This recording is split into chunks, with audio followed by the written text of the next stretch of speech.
Welcome.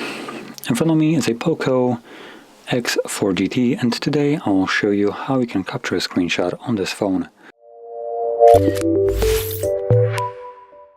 So to get started, you will want to open up the content that you wish to capture, and I'll be using just the home screen for this as an example.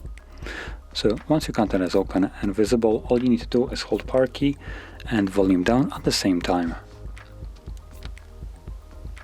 Once you press it, it will take a screenshot, as you can see, which will give you this pop-up right here. The first time around, it will stay around just to let you know the two options that are accessible right here, which is scroll and send.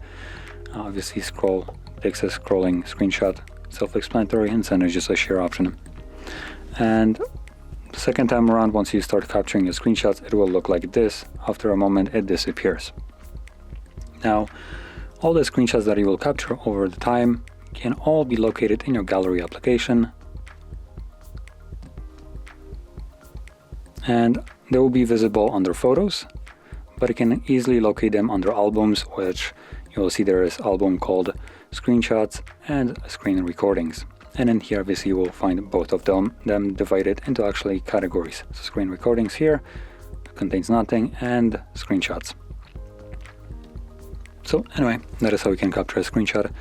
And if you found this very helpful, don't forget to hit like, subscribe, and thanks for watching.